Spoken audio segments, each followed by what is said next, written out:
The censors stifled free speech in other parts of the Soviet Empire. In Czechoslovakia, where a rigid Stalinist leadership blocked all reform, the struggle was the same, the free-thinking artist trying to elude the party censor. In those years, Václav Havel began to write for the theatre. To criticize communist ideology was like suicide. It was better to find another way, to write about human rights, human freedom and basic human existence, rather than enter into a direct confrontation with ideology. You know, the censorship itself, that's not the worst evil. The worst evil is, and that's the product of censorship, is the self-censorship. Because that twists spines, that destroys my character. Because I have to think something else and say something else. I have to always control myself. I am stopping to being honest. I am becoming hypocrite. And that's what they wanted. They wanted everybody to feel guilty.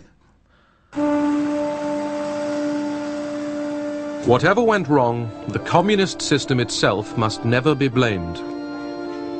Khrushchev had still not solved the problem of food supply. But he was buoyant about his grand schemes. He ordered everyone to grow corn, claiming, wrongly, that new Soviet varieties could survive in cold climates. The poor girls and boys had to warm up the fields day and night so that the corn would grow. They burnt fires all through the night, especially if a frost was forecast. Sometimes they fell asleep too close to the fire and burnt their hands and faces. So the corn for us was not the queen of the fields, but an evil stepmother.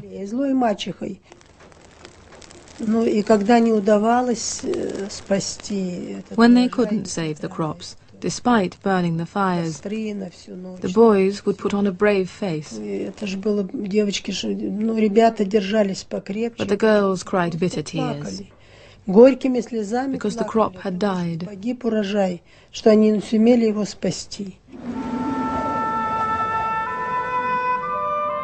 In 1963, the harvest failed. There were bread shortages and renewed rationing. Wheat had to be imported from the West. At least we'd always had bread before. But when suddenly it disappeared, thanks to him, Khrushchev was cursed. But only at home. In the streets you had to keep quiet. But at home, even though my father was a communist, he used to swear and curse Khrushchev because he made life much more difficult for us.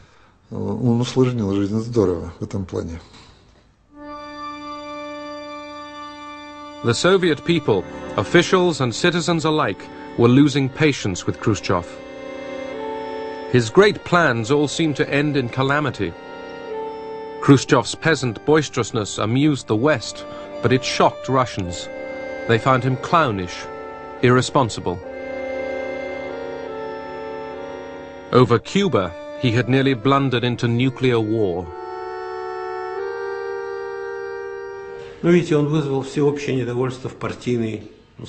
He caused unrest among the party elite.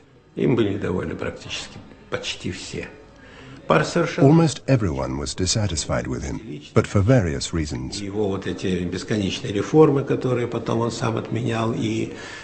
These could be personal, or because of the constant reforms he introduced and then cancelled, or his unsuccessful moves in politics. Of course, personal reasons played a part too. A lot of people were afraid that he would undermine the stability of the system.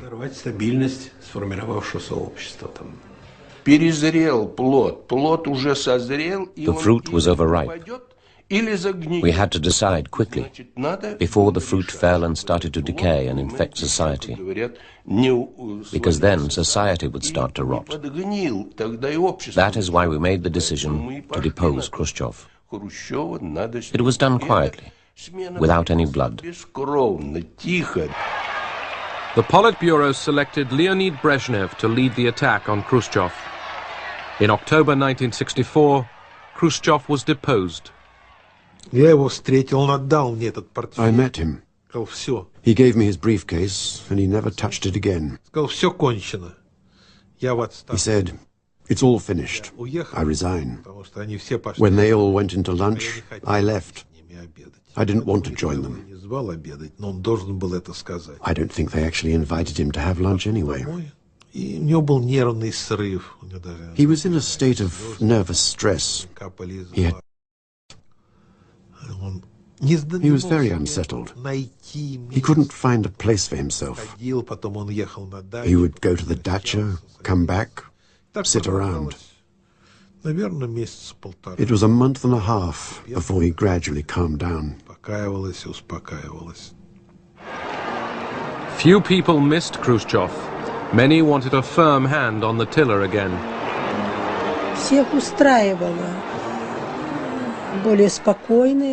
Everybody was satisfied with the wiser, more sensible position taken up by the new leadership, and by Brezhnev in particular. That was our first impression. It was more acceptable to the people because it was more stable. Before that, the situation had been uncertain, and we didn't know what would happen from one day to the next. Stability was restored in the Soviet Union, but unrest stirred in the empire.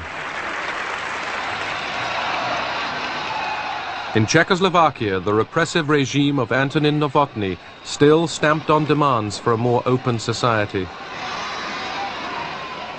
They tried to push back the progress of freedom, but they didn't succeed anymore. We made 2 steps forward, and we were repressed by 1 step, but we gained 1 step always. By February 1968, the Czechoslovak reformers were taking over. Brezhnev flew to Prague to size up the new leader, Alexander Dubček. Brezhnev accepted that some change was inevitable. Alexander Dubček seemed a loyal communist who would alter only what was necessary. By March 1968, Dubček and the new president, Ludvík Svoboda, were in charge, but their reforms were already shocking the rest of the communist world. The reformers were confident that they could bring communism up to date. The party would still lead, but by consent, not force. There would be freedom to speak and write, to travel and organize. There would even be a form of market economy. Dubček's vision was named Socialism with a Human Face. One of the first changes was the ending of censorship. Suddenly the papers were full of truth, revealing the crimes of Stalinist Czechoslovakia. Everywhere, crowds gathered in anxious debate.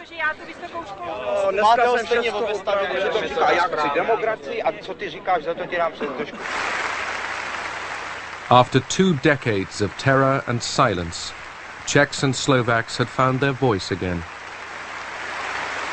People came in thousands, and if they didn't get in, they listened outside for hours on end. People suddenly realized that they can live more freely, and they came very anxious to learn about the new enlarged boundaries of their lives.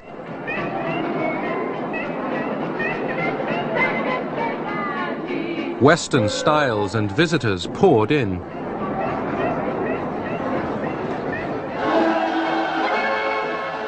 This May Day there was genuine joy.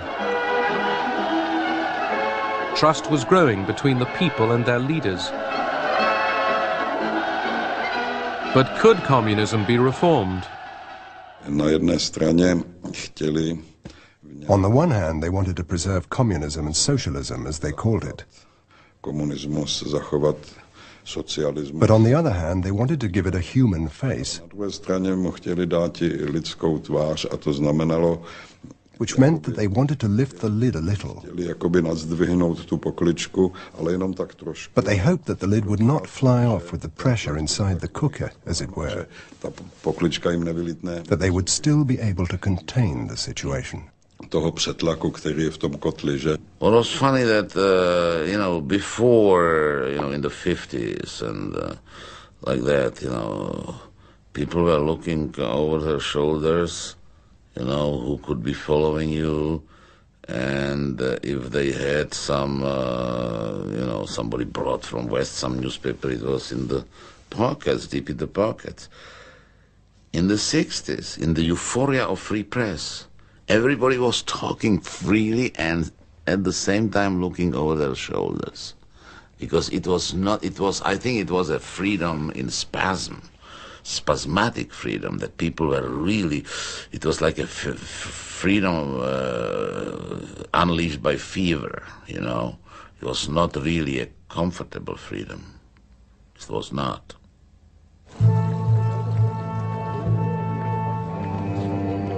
In May, a grim Soviet Prime Minister, Alexei Kosygin, visited the Czechs. Soviet dislike of Dubček's reforms had turned to horror. Moscow feared the Communist Party might lose power. Worse, Dubček might change sides in the Cold War. A few hardline Czechoslovak communists agreed with the Kremlin. Nežadali nic zvláštného. Zastavte rozklad strany. They didn't ask for anything special. Antisovietismus, antisocialismus. Just to halt the disintegration of the party, stop anti-Soviet activity and anti-socialist propaganda. Československo vystúpilo z Varšavského paktu.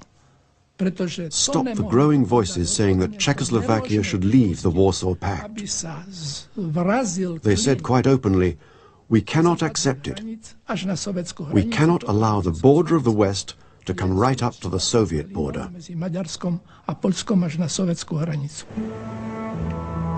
In the early summer, Warsaw Pact troops staged very public maneuvers in Czechoslovakia. After the exercise, they left their signals network in place. The warning was not hard to read.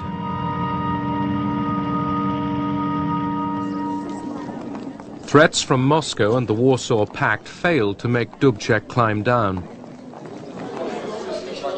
In July, Brezhnev, Kosygin and the entire Politburo arrived from Moscow with renewed demands. The situation was quite tense. We came to an agreement that the Czechoslovaks would themselves carry out a certain number of crucial measures to restore order. This involved some changes of personnel, the introduction of tighter control over the mass media, and stricter work among certain layers of society. And the imposition of censorship, because openly anti-communist, anti-Soviet publications and articles had started to appear.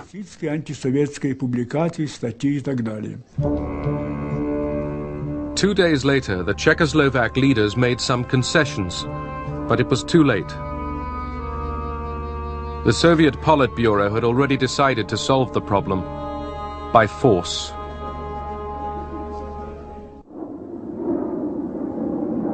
On the night of August 21st, Soviet paratroopers seized Prague airport. Soviet and Warsaw Pact armies burst through the Czechoslovak frontiers.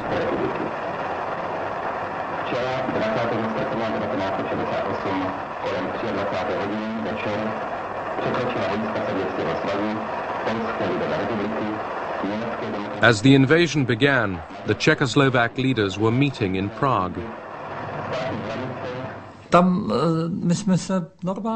We listened to the airplanes flying overhead.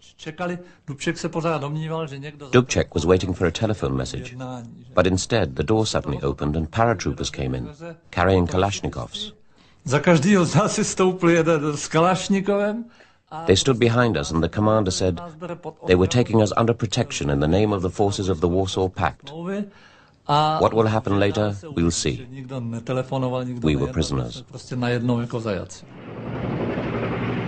Before their arrest, the party's leaders managed to condemn the invasion. By morning, Soviet tanks had taken over the center of Prague.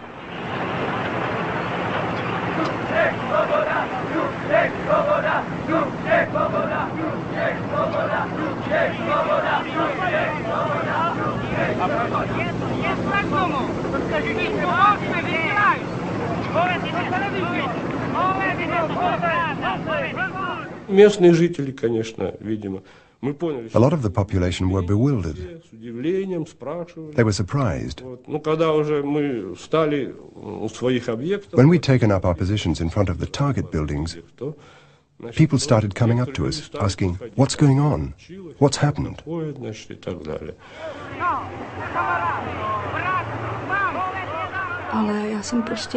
They came like burglars and pretended they wanted to help us.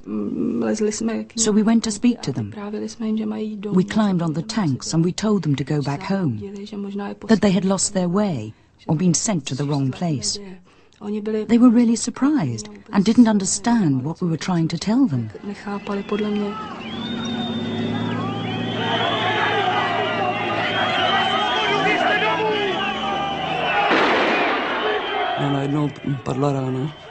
Suddenly we heard a shot. I saw a boy, only 2 meters away from me, fall to the ground. The armored car started to advance. People moved to the side streets. But there were so many of us, we couldn't all fit in those narrow streets. I was at the edge of the crowd. The armored car struck me. There was nothing I could do. It hit my knee with the front wheel.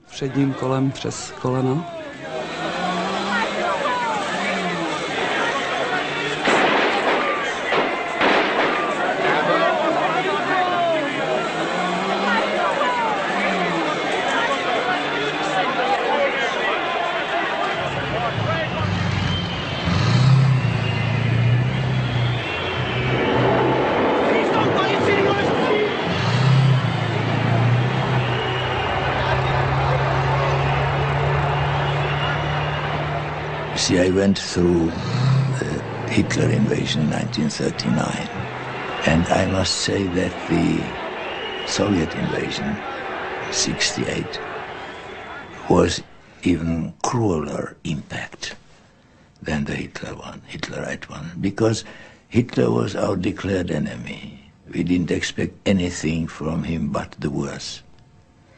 But here, those who for years and decades preached that they are our best friends, our brothers, the guarantors of our independence, came with an army of 500,000 to suppress our drive for a little bit more freedom. They came to crush it, they came to murder it, to murder that attempt to democratize socialism.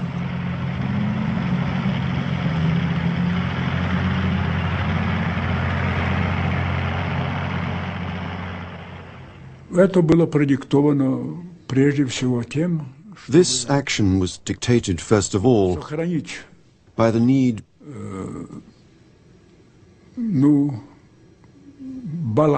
to preserve the balance of power in the relations between East and West. And of course, we were interested in preserving the established system.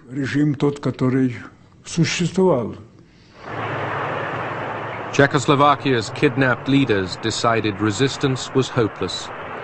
In a tragic broadcast, Dubček broke the news. Prosím vás, nedopusťte provokácie. Nedovolte vniesť paniku do našich hradov. Nezostáva nám v ťažkej situácii nič iné. The Czechoslovak experiment, the most daring attempt to marry communism with democracy, had failed.